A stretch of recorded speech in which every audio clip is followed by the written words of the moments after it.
नमस्ते दोस्तों। क्या आप नर्सिंग कॉम्पिटिटिव एग्ज़ाम की तैयारी कर रहे हो और फ्लूइड कैलकुलेशंस, ड्रिप रेट्स या ड्रग डोजेस में कन्फ्यूजन होता है? तो आप बिल्कुल सही जगह पर हो। मेरा नाम विनय है और ये है नर्सिंग गुरु 24, जहां हम कॉम्प्लेक्स नर्सिंग कॉन्सेप्ट्स को सिंपल बनाते हैं। ये टॉपिक बहुत इंपॉर्टेंट है नर्सिंग कॉम्पिटिटिव एग्ज़ाम के लिए, चाहे SGPGI, AIIMS NORCET, PGIMER, JIPMER हो या कोई भी स्टेट लेवल का एग्ज़ाम हो। दोस्तों, बच्चों में फ्लूइड कैलकुलेशन बिल्कुल अडल्ट से डिफरेंट होता है। क्यों? क्योंकि बच्चों का बॉडी सरफेस एरिया और मेटाबॉलिक रेट्स अडल्ट से ज़्यादा होता है। तो चलो शुरू करते हैं स्टेप बाय स्टेप। सबसे पहले बात करते हैं 4-2-1 रूल की। ये रूल यूज़ होता है हावरली मेंटेनेंस फ्लूइड कैलकुलेट करने के लिए। रूल याद रखिए, पहले 10 kg के लिए, पहले 10 kg ऑफ वेट के लिए फ्लूइड होता है 4 ml पर kg पर आवर, और नेक्स्ट 10 kg के लिए 2 ml पर kg पर आवर, बाकी वेट के लिए 1 ml पर kg पर आवर। पहले 10 kg ऑफ बॉडी वेट के लिए 4 ml पर kg पर आवर, मतलब हर kg के लिए हर आवर में 4 ml। नेक्स्ट 10 kg के लिए 2 ml प्रति घंटा हर kg के लिए, और बाकी वेट के लिए 1 ml पर kg पर आवर। एग्जाम्पल समझते हैं। अगर एक बच्चा है 18 kg का, तो कैलकुलेशन कैसे करेंगे? पहले 10 kg के लिए फ्लूइड कितना है वो निकालेंगे। मैंने अभी बोल दिया, पहले 10 kg के लिए 4 ml पर kg, उसके हिसाब से होता है पहले 10 kg के लिए 10 × 4 40 ml, बाकी 8 kg के लिए 2 ml पर kg के हिसाब से 8 × 2 16 ml, तो दोनों मिलकर टोटल होता है 56 ml पर आवर। बिल्कुल इजी है ना दोस्तों? एक 25 kg का बच्चा है, कैलकुलेट कीजिए इसका आंसर और कमेंट में कमेंट कर दीजिए। अब बात करते हैं डेली फ्लूइड रिक्वायरमेंट की।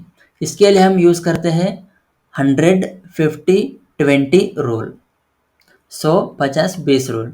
फार्मूला याद रखिए, पहले 10 kg के लिए 100 ml पर kg पर डे, पहले 10 kg के लिए 100 ml हर kg हर दिन, नेक्स्ट 10 kg के लिए 50 ml पर kg per day, remaining wait के लिए 20 ml पर kg पर डे। चलो और एक एग्जांपल देखते हैं। एक 22 kg का बच्चा है, डेली रिक्वायरमेंट उस बच्चे को कितने होगी? पहले 10 kg के लिए 100 ml पर kg पर डे, उसके हिसाब से पहले 10 kg के लिए होता है 10 × 100, ये होता है 1000 ml। नेक्स्ट 10 kg के लिए 50 ml पर kg के हिसाब से 10 × 50 होता है 500 ml, और नेक्स्ट 2 kg के लिए 2 × 20, ये होता है 40 ml। सब मिला के 1000 ml plus 500 ml plus 40 ml, सब मिला के ये होता है 1540 ml पर डे। दोस्तों, ये की कैलकुलेशन बहुत इंपॉर्टेंट है एग्जाम में। और एक टाइप का फ्लूइड कैलकुलेशन देखते हैं। जब बच्चा डिहाइड्रेटेड होता है तो हमें डेफिसिट कैलकुलेट कैसे करना है? फॉर्मूला देखते हैं। Fluid deficit in ml, fluid deficit equal to body weight in kg into percentage of dehydration into 10, ये स्टैंडर्ड है। Fluid deficit in ml equal to body weight in kgs into dehydration in percentage into 10। एक example के साथ देखेंगे।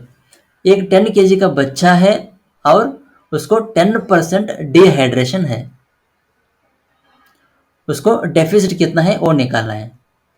Formula देखो, 10 kg that is body weight 10 kg है और percentage of dehydration है 10%, और into 10 that becomes 10 kg into 10% dehydration into 10, ये सब मिलके होता है 1000 ml।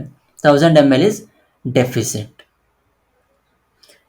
ये डेफिसिट रिप्लेस कैसे करते हैं? ये डेफिसिट हाफ ऑफ करते हैं। हाफ डेफिसिट पहले 8 घंटे में इन्फ्यूज कर देते हैं। रिमेनिंग 500 ml क्या रहते हैं, रिमेनिंग हाफ क्या रहते हैं, उसको हमने नेक्स्ट 16 आवर्स में इन्फ्यूज कर देते हैं। चलो एक और एग्जांपल देते हैं। एक 12 kg का इन्फांट है, 10% डिहाइड्रेशन है, टोटल 24 आवर्स में फ्लूइड रिक्वायरमेंट कितना होगा? इस क्वेश्चन में हमको डिहाइड्रेशन और साथ में मेंटेनेंस फ्लूइड भी कैलकुलेट करना है। पहले डेफिसिट कैलकुलेट करेंगे। डेफिसिट कैलकुलेट करने के लिए मैंने अभी फॉर्मूला बताया,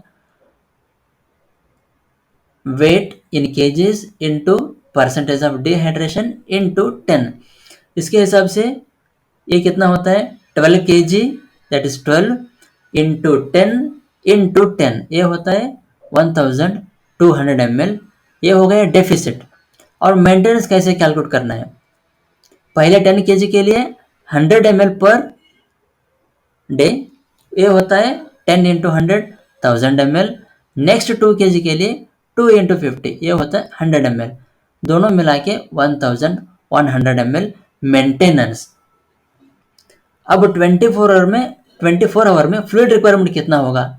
इसका मतलब डेफिसिट और मेंटेनेंस को हमको ऐड करना पड़ेगा, दोनों मिला के 1200 प्लस 1100, दोनों मिला के 2300 ml पर डे हो गया। इसका मतलब आवरली रेट होता है approximately 95 to 96 ml per our. Next, और एक इम्पॉर्टेंट टॉपिक, बहुत कंफ्यूजिंग लगता है स्टूडेंट्स को, लेकिन फार्मूला सिंपल है, इम्पॉर्टेंट है। क्या है वो? ड्रिप रेट कैलकुलेट करना। Drip rate equal to, formula है drip rate equal to total volume to be infused into drop factor whole divided by time in minutes. चलिए एक एग्जांपल देखते हैं। 500 ml फ्लूइड देना है 12 आवर्स में। IV सेट 15 ड्रॉप्स पर ml देती है। इसका कैलकुलेशन करना है। फार्मूला देखो एक और बार, फार्मूला क्या है, drip rate equal to total volume, इधर टोटल वॉल्यूम दिया है 500 ml, और drop factor, what is drop factor? Drop factor मतलब 1 ml में कितने ड्रॉप्स होता है माइक्रो ड्रिप सेट में और मैक्रो ड्रिप सेट में। माइक्रो ड्रिप सेट में 60 ड्रॉप्स पर ml होता है, मैक्रो में 16 to 20 ड्रॉप्स होता है। इधर उन्होंने ड्रॉप्स दिया है 15 ड्रॉप्स। फॉर्मूला देखो, ये हो गया 500 into 15 whole divided by time in minutes. उन्होंने टाइम भी दिया है 12 आवर्स, इसको हमने मिनट्स में कन्वर्ट करना होगा। उसके हिसाब से कितना हो गया, 500 into 15 divided by 12 into 60। Simplification किया तो 7500 डिवाइडेड बाय 720, ये हो गया 10 ड्रॉप्स पर मिनट। मैंने अभी बताया, अगर आप माइक्रो ड्रिप सेट यूज़ कर रहे हैं तो उसमें 60 ड्रॉप्स होता है पर हर ml में, और मैक्रो ड्रिप सेट यूज़ कर रहे हैं तो 16 to 20 ड्रॉप्स पर ml में होता है। क्वेश्चंस ध्यान से पढ़िए, वो माइक्रो ड्रिप सेट है क्या, मैक्रो ड्रिप सेट है क्या। कभी कभी उन्होंने ये ड्रॉप्स दिया रहता है। चलिए और एक एग्जांपल देखते हैं। A child admitted after ventriculoperitoneal shunt is receiving 60 ml per hour normal saline via a micro drip set. How much drop rate is required to meet the fluid requirement of the child? ये question है ना, ये question Sanjay Gandhi post graduate institute Lucknow उसमें पूछा गया है इन 2024। A child admitted after ventriculoperitoneal shunt is receiving 60 ml per hour normal saline via a micro drip set. How much drop rate is required to meet the fluid requirement of that child?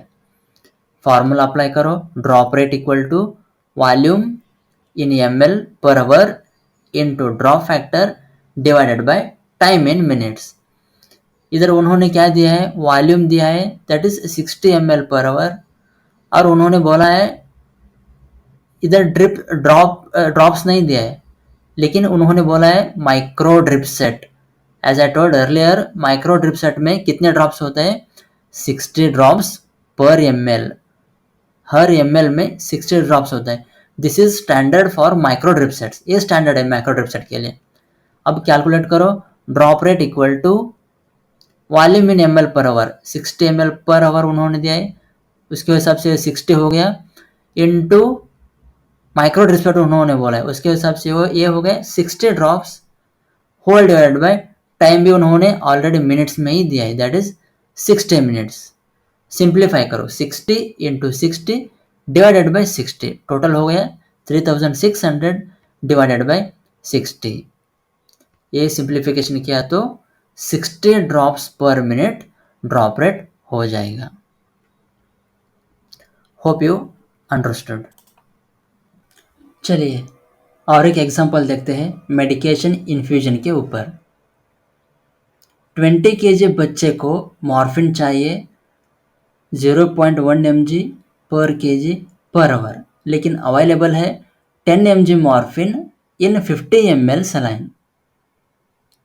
इसको required dose कैसे calculate करना है, infusion rate कितना चाहिए और कैसे calculate करना है। फर्स्ट स्टेप है calculate required dose per hour. Per hour requirement कितना है पहले वो कैलकुलेट कर दो। उन्होंने दिया है 0.1 mg पर kg per hour into weight है 20 kg। 0.1 mg इंटू 20 ये हो जाएगा 2 mg पर आवर। उसके हिसाब से उस बच्चे को 2 mg of morphine per hour चाहिए। नेक्स्ट स्टेप है determine how much volume contains 2 mg। 2 mg कितने ml में है वो डिटरमाइन करना है। हमको पता है 10 mg मॉर्फिन 50 ml में ऑलरेडी है, उसके हिसाब से 1 mg कन्वर्ट किया तो मीन्स 5 ml हो जाएगा। 5 ml में 1 mg हो जाएगा। 1 mg इक्वल टू 50/10 किया तो आपको मिलेगा 5 ml। उसके हिसाब से 2 mg का कैलकुलेशन किया तो 2 इंटू 5 मीन्स 1 mg के लिए 5 ml, 2 mg के लिए 10 ml। इसके हिसाब से आंसर हो जाएगा 10 ml per our infusion rate. Then कभी कभी समटाइम्स डॉक्टर्स बोलते हैं बोलस देने के लिए। इमरजेंसी सिचुएशन में बच्चे को शॉक है तो कितना फ्लूइड देना है, उसके लिए स्टैंडर्ड फार्मूला है 20 ml पर kg बोलस। अगर एक 12 kg का बच्चा शॉक में है, उसको बोलस देने के लिए बोलते तो कितना देना है? Simple 12 into 20। 12 है वेट और स्टैंडर्ड है 20 ml पर kg। 12 इंटू 20 ये होता है 240 ml। ये बोलस देना है 15 से 30 मिनट में नॉर्मल सैलाइन या आरएल। चलिए नेक्स्ट देखते हैं ORS कैलकुलेशन। माइल्ड और सीवियर डिहाइड्रेशन में हम ORS यूज़ करते हैं। कितने देना चाहिए ORS? अगर बच्चे का एज लेस देन 2 ईयर्स, 2 साल से भी कम है तो 50 to 100 ml पर एपिसोड ऑफ लूज स्टूल। अगर बच्चे का एज 2 से 10 साल के बीच में है तो 100 to 200 ml। More than 10 years है तो वो कितना पी सकता है उतना दे सकते हो, एज मच एज ही और शी वांटेड। चलिए एक एग्जांपल के साथ देखते हैं। A 1.5 year old child had 4 episodes of diarrhea today. How much ORS should be given? एक 1.5 साल का बच्चा है, उसको आज 4 बार लो स्टूल्स हुआ है, उसको कितने ORS देना चाहिए? अभी मैंने बताया लेस देन 2 ईयर्स है तो 50 to 100 ml पर एपिसोड ऑफ लो स्टूल। इधर एज उन्होंने दिया है 1.5 साल, उसके हिसाब से ये होता है 50 ml और 4 एपिसोड्स डायरिया है, इसलिए 4 इंटू 50 ये हो गया 200 ml। रेंज देखा तो 200 to 400 ml ORS हमको देना पड़ेगा फॉर ओवर 3 to 4 आवर्स। और एक एग्जांपल देखेंगे। A 10 kg child with some dehydration requires ORS over 4 hours. Calculate the ORS volume. इसके लिए स्टैंडर्ड है 75 ml पर केजी ओवर 4 आवर्स। हर केजी के लिए फॉर एवरी केजी 75 ml देना चाहिए ORS। उसके हिसाब से ये 10 केजी का चाइल्ड है, ये होता है 75 इंटू वेट दैट इज 10, ये हो गया टोटल 750 ml। उस 10 केजी चाइल्ड को 750 ml ORS देना चाहिए ओवर 4 आवर्स। तो दोस्तों, ये थे सारे important paediatric fluid calculations. Practice करते रहिए ये फार्मूलाज, क्वेश्चन सॉल्व करते रहिए। अगर कोई डाउट है तो कमेंट बॉक्स में ज़रूर पूछिए। वीडियो पसंद आई हो तो लाइक कर दीजिए, सब्सक्राइब कर दीजिए बेल आइकन के साथ, और अपने फ्रेंड्स को शेयर कर दीजिए जो नर्सिंग एग्जाम्स प्रिपेयर कर रहे हैं। नेक्स्ट वीडियो में हम डिस्कस करेंगे अडल्ट फ्लूइड कैलकुलेशंस और इलेक्ट्रोलाइट इम्बैलेंसेस। तब तक के लिए पढ़ते रहिए और सपने पूरे करते रहिए। जय Hind. All the best for your exams.